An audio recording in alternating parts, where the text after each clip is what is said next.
دنیا کی سلطانی۔ بسم اللہ الرحمن الرحیم۔ اللہ تبارک و تعالیٰ کے پاکیزہ نام سے آغاز کرتے ہیں جو بہت مہربان نہایت رحم والا ہے۔ اللہ کے فضل و کرم سے بخاری شریف کی احادیث پر درس کا سلسلہ جاری و ساری ہے، اور پچھلے پروگرام میں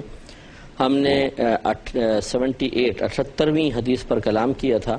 جس میں حضرت موسیٰ علیہ السلام اور خضر علیہ السلام کا طویل واقعہ تھا، لیکن پورا واقعہ چونکہ یہاں ذکر نہیں ہوا تھا، قرآن میں مذکور ہے، تو ہم نے پوری تفصیل کے ساتھ اس قرآنی واقعے کو بھی یہاں ذکر کر دیا تھا تاکہ اچھی طرح اس چیز کو سمجھنے کا موقع مل جائے۔ آج انشاءاللہ اس سے آگے چلتے ہیں اور 79 نمبر حدیث پاک انشاءاللہ عرض کریں گے، اور اس میں حضرت ابو موسیٰ رضی اللہ تعالی عنہ نے نبی کریم صلی اللہ علیہ وسلم سے ایک بہت ہی پیارا مضمون نقل کیا ہے۔ اس کی پہلے باب دیکھیں، امام بخاری رحمۃ اللہ علیہ نے باب باندھا ہے، باب فضل من علم وعلم، اس شخص کی فضیلت کا باب جس نے علم سیکھا اور سکھایا۔ اس کا مطلب یہ ہوا کہ علم سیکھنا بھی بڑا افضل ہے اور سکھانا بھی بہت ہی افضل اور اعلیٰ عمل ہے، اور نبی کریم صلی اللہ علیہ وسلم نے اس کے بارے میں آگے حدیث میں خصوصی طور پہ کلام فرمایا اور فضیلت ذکر کی ہے۔ لہذا ابو موسیٰ رضی اللہ تعالی عنہ نقل کرتے ہیں کہ نبی کریم صلی اللہ علیہ وسلم نے ارشاد فرمایا کہ اللہ تعالی نے مجھے جو ہدایت اور علم دے کر بھیجا ہے، اس کی مثال اس کثیر بارش کی طرح ہے جو کسی زمین پر برسے۔ تو بارش جب برستی ہے تو آپ کو پتہ ہے کہ وہ انتہائی نافع ہوتی ہے، تو گویا کہ نبی کریم صلی اللہ علیہ وسلم نے اپنے علم کو ایک اور جو ہدایت دے کر اللہ تعالی نے بھیجا اسے بارش سے تعبیر فرمایا۔ پھر ارشاد فرمایا کہ پس بعض زمینیں زرخیز ہوتی ہیں جو پانی کو قبول کرتی ہیں اور خشک چارہ اور زیادہ تر گھاس اگاتی ہیں، اور بعض زمینیں بنجر ہوتی ہیں جو پانی کو روک لیتی ہیں، پس اللہ تعالیٰ اس سے لوگوں کو نفع دیتا ہے، وہ اس پانی کو پیتے ہیں اور اپنے مویشیوں کو پلاتے ہیں اور اس پانی سے کاشتکاری وغیرہ کرتے ہیں۔ اور بارش بعض اس قسم کی زمینوں پہ برستی ہے جو چکنی ہوتی ہیں، نہ وہ پانی کو روکتی ہیں اور نہ سبزہ اگاتی ہیں۔ تو گویا کہ 3 طرح کی زمینیں نبی کریم صلی اللہ علیہ وسلم نے ذکر کی کہ جب بارش بعض زمینوں پہ گرتی ہے وہ زرخیز ہوتی ہیں، پانی جذب کرتی ہیں، پھر اس کے بدلے میں چارہ اگاتی ہیں جس سے لوگ استفادہ کرتے ہیں۔ دوسری قسم کی زمینیں شور زدہ جس کو ہم کہتے ہیں کہ وہ پانی کو اپنے اندر جمع تو کر لیتی ہیں لیکن وہ اس سے خود نفع نہیں اٹھاتی۔ یہ ضرور ہوتا ہے کہ لوگ پھر اس جمع شدہ پانی سے نفع اٹھاتے ہیں، مویشیوں کو پلاتے ہیں، اس پانی کو خود بھی صاف کر کے پیتے ہیں اور اسے کاشتکاری وغیرہ میں استعمال کیا جاتا ہے۔ اور تیسری قسم کی زمین وہ ہے جو نہ خود اس سے نفع اٹھاتی ہے اور نہ کوئی اور اس پانی سے نفع اٹھا سکتا ہے، کہ اس چکنی زمین پہ پانی گرتا ہے اور گرنے کے بعد ادھر ادھر ہو جاتا ہے، نہ وہ خود زمین اس سے استفادہ کرتی ہے اور جس سے کیچڑ وغیرہ بن جاتا ہے، اس طرح کیچڑ بن جائے تو نہ وہ خود زمین نفع اٹھائے اور نہ کوئی دوسرا اس سے نفع اٹھا پائے۔ پھر نبی کریم صلی اللہ علیہ وسلم نے فرمایا کہ وہ مثال اس شخص کی ہے جو دین کی سمجھ یعنی فقہ حاصل کرے، اور اللہ تعالیٰ نے مجھے جو علم اور ہدایت دے کر بھیجا ہے وہ اس کو نفع دے، بس وہ پڑھے اور پڑھائے۔ یعنی پہلے والی مثال گویا کہ نبی کریم صلی اللہ علیہ وسلم نے الفاظ چونکہ یہی ہیں کہ یہ مثال اس شخص کی ہے، یا وہ مثال ذالک کا لفظ آیا، نبی کریم نے فرمایا کہ فذالک مثل من فقہ فی دین اللہ، یہ پہلی والی مثال اس شخص کی ہے جس نے دین میں سمجھ حاصل کی، اللہ تعالیٰ کے دین میں سمجھ حاصل کی۔ تو خلاصہ کلام یہ ہے کہ سرکار ارشاد فرماتے ہیں کہ یہ مثال اس شخص کی ہے جو دین کی سمجھ حاصل کرے، اور اللہ تعالیٰ نے مجھے جو علم اور ہدایت دے کر بھیجا ہے وہ اس کو نفع دے، پس وہ پڑھے اور پڑھائے، یعنی علم سیکھے اور سکھائے۔ تو گویا کہ پہلی جو زمین جس پہ بارش برستی ہے اس کو سرکار نے سب سے عمدہ قرار دیا اور فرمایا کہ جیسے ایک زمین بارش کو قبول کرتی ہے، پھر چارہ اگاتی ہے، اس سے لوگ نفع اٹھاتے ہیں، اسی طریقے سے فرمایا کہ بعض اشخاص ایسے ہوں گے کہ جو میرے علم کو حاصل کریں گے، خود بھی اس سے استفادہ حاصل کریں گے اور دوسروں تک اس کو پہنچائیں گے تو لوگ بھی اس سے نفع حاصل کریں گے۔ اور فرمایا کہ یہ اس شخص کی مثال ہے جو اس ہدایت کی طرف توجہ نہ دے اور اللہ تعالیٰ کی اس ہدایت کو بالکل قبول نہ کرے جس کے ساتھ مجھے بھیجا گیا ہے۔ یعنی باقی دو کی مثال جو اگلی زمین نے بیان کی کہ دوسری زمین سرکار نے بیان کی تھی کہ جو بارش سے خود نفع نہیں اٹھاتی لیکن دوسروں سے نفع اٹھاتے ہیں، اس کی مثال سرکار نے ایسی دی کہ وہ ایسا شخص ہے جو اس ہدایت کی طرف توجہ نہ دے جس کو اللہ تعالیٰ نے مجھے دے کر بھیجا ہے، گویا کہ وہ خود توجہ نہیں دیتا اور دوسرے لوگ اس توجہ دے کر اس سے فائدہ اٹھا لیتے ہیں۔ اور تیسرا سرکار نے فرمایا کہ اور اللہ تعالیٰ کی، اور تیسرا شخص وہ ہے سمجھ لیں کہ اللہ تعالیٰ کی ہدایت کو بالکل قبول نہ کرے جس کے ساتھ رب کریم نے مجھے بھیجا ہے۔ یہ وہ لوگ ہیں جو نبی کریم صلی اللہ علیہ وسلم سے نہ علم حاصل کریں نہ ہدایت حاصل کریں،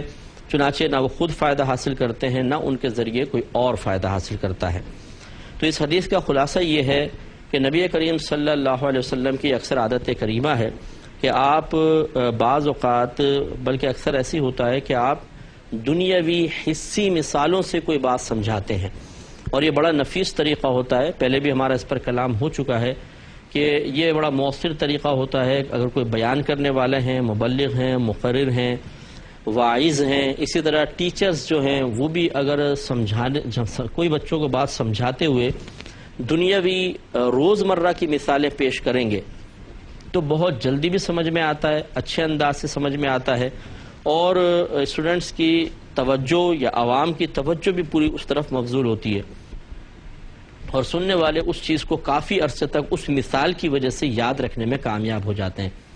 اس لیے براہ راست ایک مسئلہ سمجھانا بہت اچھی بات ہے، لیکن اگر یوں طریقہ اختیار کیے جائے کہ اس مسئلے کو سمجھاتے ہوئے ایک دنیاوی مثال بھی شامل کر دی جائے تو الحمدللہ بہت عرصے تک نہ صرف مسئلہ یاد رہے گا بلکہ ہمارے سامنے بیٹھے ہوئے لوگ اس مسئلے کو سیکھتے ہوئے، اس علمی بات کو سیکھتے ہوئے بوریت محسوس نہیں کریں گے۔ تو نبی کریم صلی اللہ علیہ وسلم کی سنت کریمہ کے مطابق ہمیں چاہیے کہ نیت کے ساتھ بعض اوقات اپنی بات سمجھاتے ہوئے مثال، دنیاوی مثال کے ساتھ سمجھائیں، تو اس طرح انشاءاللہ اگر نبی کریم صلی اللہ علیہ وسلم کی سنت و طریقے پہ عمل کا قصد و ارادہ ہوا تو اس پر بھی ثواب کا ترتب ہوگا۔ دوسری بات کہ نبی کریم صلی اللہ علیہ وسلم نے پہلے اپنے علم کو سرکار نے ایک بارش، اور اپنی طرف سے جو اللہ نے جو آپ کو ہدایت عطا فرمائی تھی، جو ہدایت آپ نے لوگوں تک پہنچائی، اسے بارش سے تعبیر کیا۔ جسے بارش برستی ہے اس میں نفع ہوتا ہے، ایسے ہی انبیاء علیہ السلام کا علم ہوتا ہے جو لوگوں تک پہنچتا ہے اور ان کے لیے باعث نفع ہوتا ہے۔ لیکن نبی کریم صلی اللہ علیہ وسلم یہی سمجھانا چاہ رہے ہیں کہ بعض اوقات ایک چیز فی نفسی ہی بذات خود نافع ہوتی ہے لیکن دوسرے میں اس چیز سے نفع حاصل کرنے کی صلاحیت نہیں ہوتی، اور بعض ایسے ہوتے ہیں کہ جو بالکل صلاحیت رکھتے ہیں اور نفع حاصل بھی کرتے ہیں۔ اسی بات کو سمجھاتے ہوئے نبی کریم صلی اللہ علیہ وسلم نے بیان فرمایا کہ پہلی وہ زمین کہ جس پر وہ بارش برسے تو اس کے پانی کو جذب کرے اور پھر چارہ اگائے۔ اس کو سرکار صلی اللہ علیہ وسلم نے گویا کہ بیان فرمایا کہ وہ اشخاص ہیں کہ جو میرے علم کو حاصل کریں، میری طرف سے ہدایت کو حاصل کریں، اس سے کما حقہ فائدہ حاصل کریں، اور پھر اس علم کو، اس ہدایت کو دوسروں تک پہنچائیں۔ یہ گویا کہ سب سے بہترین زمین، اور جب اس کی مثال ہم یعنی اس کو بطور مثال ایک شخص کے لیے بیان کر رہے ہیں کہ جو نبی کریم صلی اللہ علیہ وسلم کی طرف سے ہدایت کو قبول کرتا ہے، تو گویا کہ وہ شخص بھی سب سے بہترین شخص ہے۔ دوسری مثال ایسی زمین کی جو خود تو پانی جذب کرتی ہے لیکن پانی سے نفع نہیں اٹھاتی ہے، شور زدہ سی زمین ہوتی ہے، نمکین جس کو کہتے ہیں، وہ تو اس پانی سے جو گڑھوں کے اندر جمع ہو جاتا ہے، اس میں کنویں بھی کھودے جا سکتے ہیں، پانی نکل آتا ہے، تھوڑا کھارا نکلتا ہے لیکن پانی نکل آتا ہے، اس سے دوسرے لوگ نفع حاصل کرتے ہیں، زراعت میں استعمال کرتے ہیں، مویشیوں کے لیے استعمال کرتے ہیں، خود اپنے لیے اس کو مختلف کپڑے برتن دھونے کے لیے استعمال کرتے ہیں۔ اس طرح وہ زمین تو اس سے نفع حاصل نہیں کر سکتی لیکن دیگر لوگ نفع حاصل کرتے ہیں۔ یہ وہ لوگ ہیں کہ جو علم حاصل کرتے ہیں، نبی کریم صلی اللہ علیہ وسلم کی طرف سے ہدایت ان تک پہنچ جاتی ہے لیکن وہ اس سے خود کم حقہ فائدہ نہیں اٹھاتے، لیکن دوسرے ان سے سیکھ لیتے ہیں اور اس سے فائدہ حاصل کرتے ہیں۔ اس میں تمام وہ لوگ آ جائیں گے جو بے عمل لوگ ہیں کہ وہ علم سکھاتے تو ہیں لیکن خود اس علم کے تقاضے کے مطابق عمل نہیں کرتے ہیں، تو نتیجہ نکلتا ہے کہ خود تو ان کو اتنا کوئی نفع نہیں ہوتا، وہ خود بے عمل بھی رہتے ہیں، گناہوں پہ دلیر بھی رہتے ہیں، اور اللہ تبارک و تعالیٰ کی بے خوفی کے آثار بھی ان کی ذات میں بآسانی تلاش کیے جا سکتے ہیں، لیکن دوسرے ان سے سن کر بہت کچھ سیکھ رہے ہوتے ہیں۔ کوئی متقی بنتا ہے، کوئی پرہیزگار بنتا ہے، کوئی حرام و حلال کی تمیز سیکھ لیتا ہے، کوئی گناہوں کو چھوڑ دیتا ہے، کوئی نیکیوں پہ استقامت پذیر ہو جاتا ہے۔ اسی قسم کے اشخاص کے بارے میں امام غزالی رحمۃ اللہ علیہ ارشاد فرماتے ہیں کہ وہ شخص بہت ہی بروز قیامت بہت ہی زیادہ حسرت اور پچھتاوے میں مبتلا ہوگا کہ اس کی وجہ سے ہدایت پا کر لوگ تو جنت میں چلے جائیں لیکن وہ اپنی بے عملی کی وجہ سے جہنم میں چلا جائے۔ تو سینکڑوں ایسے لوگ ماضی میں بھی گزرے ہیں کہ جن کے پاس علم آیا، دوسروں نے اس سے استفادہ حاصل کیا اور وہ علم کے چمکتے ہوئے آفتاب اور ماہتاب بن گئے، لیکن یہ شخص پیچھے رہ گیا بے عملی کی وجہ سے، اس علم پر عمل نہ کرنے کی وجہ سے، حتیٰ کہ موت نے اس کو آ لیا۔ تو یہ پہلے کے مقابلے میں اگرچہ کمتر ہے لیکن بہرحال پھر بھی کچھ نہ کچھ تو اس کا فائدہ ہے۔ اور تیسرا سرکار نے ارشاد فرمایا ایسی زمین جو بالکل چکنی قسم کی ہو کہ پانی کو جذب نہ کرے، پانی کو روکے بھی نہیں، پانی گرے اور پھسل کے غائب ہو جائے یا کیچڑ سی بن جائے، تو نہ اس زمین نے خود نفع حاصل کیا اور نہ کوئی اس زمین سے اس پانی کو حاصل کرنے کے سلسلے میں نفع حاصل کر سکا۔ یہ ان لوگوں کی مثال ہے جو نبی کریم صلی اللہ علیہ وسلم سے علم سیکھتے ہیں، پھر سیکھنے کے بعد ایک کان سے سنا اور دوسرے کان سے اس کو نکال دیا، نہ خود نفع حاصل کیا نہ دوسروں تک نفع پہنچنے دیا۔ تو اب آپ کو مجھے فیصلہ کرنا ہے، غور و تفکر کرنا ہے کہ ہم ان تین میں سے کس گروپ میں شامل ہیں۔ کیا ایسا ہوتا ہے کہ ہم نبی کریم صلی اللہ علیہ وسلم کی طرف سے علم اور ہدایت حاصل کرتے ہیں، پھر خود بھی اس پہ عمل کی سعادت حاصل کرتے ہیں اور دوسروں تک اس کو پہنچاتے ہیں تاکہ ہمارے لیے ثواب جاریہ ہو جائے؟ اگر ایسا ہے تو آپ بہت ہی خوش قسمت ہیں اور آپ بہت ہی بڑے سعادت مند ہیں اور اللہ تعالیٰ کی خصوصی کرم نوازی آپ پر جلوہ افروز ہے، رونق افروز ہے یا چھائی ہوئی ہے۔ دوسرے غور کریں کہ کیا ایسا تو نہیں ہے کہ ہم علم تو سیکھتے ہیں، اچھی باتیں بھی سیکھتے ہیں، لیکن عمل کرنے کو دل نہیں چاہتا، پھر ہم ان باتوں کو دوسروں تک تو پہنچا دیتے ہیں، بڑے مستحکم لہجے کے ساتھ بڑے اچھے انداز سے بتاتے ہیں، ہم نے فلاں عالم سے یہ سنا، ہم نے فلاں کتاب میں یہ پڑھا، یا بچوں کو بتاتے ہیں، اسٹوڈنٹس کو بتاتے ہیں، لیکن خود بے عمل رہ جاتے ہیں۔ اگر ایسا ہے تو پہلے کے مقابلے میں یقیناً کمتر ہیں، توجہ کرنی چاہیے اور پہلے والے مقام کو حاصل کرنے کے لیے محنت کرنی چاہیے،